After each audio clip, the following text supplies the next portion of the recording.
Today we're talking about a relatively new movie for us. It came out a couple of weeks ago. It's based on the book, kind of mixture of adaptations of books to movies, and I'll talk about it later when I talk about my review. Sometimes we miss kind of lost in translations when we do from book to movie. I don't know if you have an opportunity. I know you like books. I don't have the opportunity to read the book. I didn't have an opportunity to read this one, but I was taken with the idea when Anne Hathaway referred to today's film as Carol meets Reservoir Dogs. Perfect. That's quite a telling descriptor of the film. Yeah. And we're going to find out if it really does equal out when we talk about Eileen.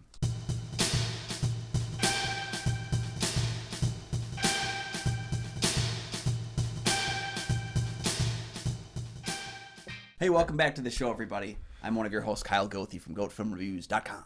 Hi, I'm Nick from the Filmcast. Thanks for finding us. Thanks for watching. And for our loyal fans, thank you for continuing to support the show. Hey, you can do us solid. Hit a like and subscribe button right now, and the little thing you can do to help out the show. Another thing you can do is join the Patreon. Yeah. We got some great content there, as well as an opportunity to review movies in the future episode of this show as well. Yeah, and both Kyle and I are members of the Minnesota Film Critics Alliance. I can't talk today. Check out that webpage for critics' reviews as well as ours. And today we're talking about Eileen. Yeah. All right. So young Eileen Dunlop spends her days working at a boys' correctional facility and her nights contemplating killing her father. You know, like any young girl. When a new psychologist, Rebecca St. John, joins the staff, Eileen develops an unhealthy obsession that leads the two down a dangerous, deadly, and criminal path. So this is based on the book. I'm just going to give you some Google facts right now. The book is called Eileen Also. The character in the movie, Rebecca, the author, Otessa Mushland? Mashfe, yeah. Mashfe? I'm hoping I'm saying it right. If there's a correct way, if somebody knows how to say it, please let If me you're know. watching Otessa, we're sorry. Otessa, right. Use the name Rebecca because of the film, Alfred Hitchcock movie, Rebecca. Also, I want to give a shout out to cinematographer Ari Wagner, another one I don't know how do you say it right. She also did cinematography for Power of the Dog. I really love her look of how she did Power of the Dog. She's doing this movie, cinematography for this movie. Also, in February is coming out Driveway Dolls. Ethan Coen's movie. She did the cinematography for that. Okay, I was aware of Ari because of In Fabric, this movie about a killer's that's one of from her a couple years ago. Yeah. I don't think the movie itself is a great movie, but I think it looks great. Yeah, so I love her look, her aesthetic that she has. And obviously when you get Ethan Coen want to work with you, you're doing something really well. Mm-hmm. Especially with those guys who really use fantastic Very particular, yeah. Very particular cinematographers. Roger Deakins. Okay, so Eileen takes place in Massachusetts. It's kind of after the war. Initially, what's your response? So, looking at this film, I was excited for it because I love erotic thrillers, and there's something kind of erotic and kind of thrillery to the whole film. But Yes. it's kind of both more and less than you expect the film to be. I think there was a lot of things leading to the release of this film where people were like, it's so shocking, it's so terrifying. And there were some twists and turns that were definitely surprising and interesting to the film. I had to kind of reel myself in because I thought the twists and turns would be more epic in scale than they were. Okay. But what was revealed I found to be extremely exciting. I love that this movie is 96 minutes. I know I've been harping about it for years now, but I love when a movie has a great pace to it and a nice, speedy movement. I thought this movie just breezed by. It's a short film, but it has takes its time. It marinates on a lot of things. Mm-hmm. I do how the introduction, it does seem like Carol of Am I Attracted to You? And then you have Eileen's character played wonderfully by Thomasin McKenzie. She's fantastic. I think her stock's going to rise after this. Of am I attracted to this person? Am I really, and then she's searching out her own self. I like to say it's a coming of age book and a story. But it's melted with a lot of mixture genres. It is kind of a Tarantino kind of a movie. Yeah. Almost like Alexander Payne kind of a thing of relationships and how awkward they can be.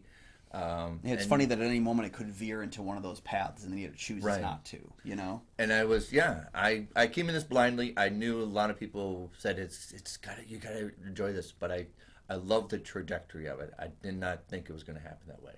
And that's great writing for that point of view. Yeah, the director is absolutely not what I was thinking. The screenplay was written by Mashve and her partner Luke Gebel.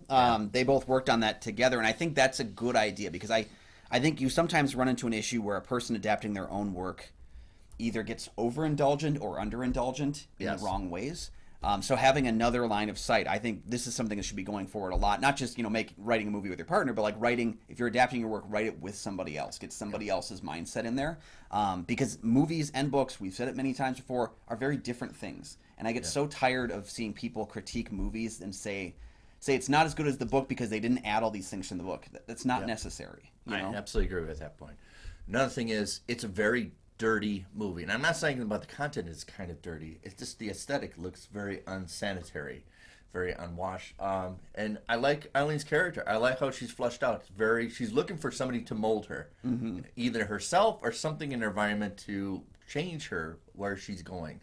She's stagnated. She's stale, but she's looking for somebody, a little bit of assistance. And you have Anne Hathaway wonderfully playing a wig here. I don't know if it's her real hair or not, but it seems like a wig, and I don't care at all. I don't care at all. I love how it's a wig, and I don't care at all. But yeah, I enjoyed all these characters. They have genuine flaws to them. I like the setting that she's running this boys' prison. If I had to say something negative about it, I really don't want to say. I just think the dad is overplayed. I think that card of an alcoholic, abusive father gets way overdone. I think it can, and I think it does in a sense here. But what I really like is how they use that as a filter to look through Eileen's perspective of her dad. There's these constant cutaway moments where she shoots herself or shoots him or does something horrible to one of them, and it's usually done in such a jarring way that I'm not sure if it actually happened or not. I kept getting myself caught in a wait. Oh my God! Oh wait, no. Okay, like I liked how it was used as a lens to develop her character. I think Shea Wiggum, I would have liked to have seen more with him in the film, like just more like range from his character, but I guess it's not his story either. Right, and we've seen those abusive fathers way overdone. Yeah, especially in the latter of the 80s. And it would have been nice to see them compared. You're really dancing close to a cliche that just kind of turned me off a little bit. Yeah, and that's why I think his character shines more when it's things like him wielding a gun out in public, or things like like having to take his weapon away, or like if they had dived into more of his police officer past, because I think that would have made for an interesting parallel when we kind of look at Lee Polk, the kid that's in the prison, and we kind of examine him. It would have been a good parallel to have, because they start that, they don't fully develop it, and I think that would be kind of my flaw too, is that there's elements of the film that I would have liked more of. Yes, that I think would have helped overall with the narrative. And it's hard when you're mixing different areas. Balancing it out. Do you want to be a Tarantino kind of a movie, or do you want to be like a little more like Carol? Yeah, it dances on a tightrope pretty well for the most part. Yeah. While never really doing anything truly exemplary. But I loved Thomasin McKenzie in this film. I've been a fan of her since Jojo Rabbit. Really liked when she did Last Night in Soho. She was great in the M. Night Shyamalan film Old. So she's been slowly knocking out these pretty great performances. Yeah, I think it's nice to see her in the forefront here.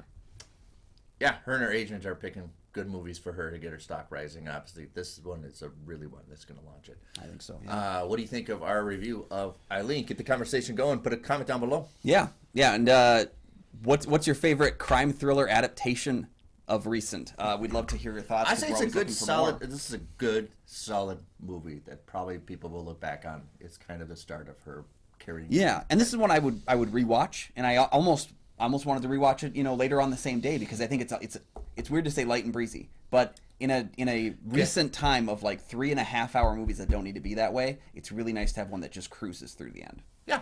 So yeah, thank you guys for joining us. Once again, you can find all of my film reviews over at goatfilmreviews.com. You can find my show, the St. Paul Filmcast, anywhere you find podcasts. Thanks for watching.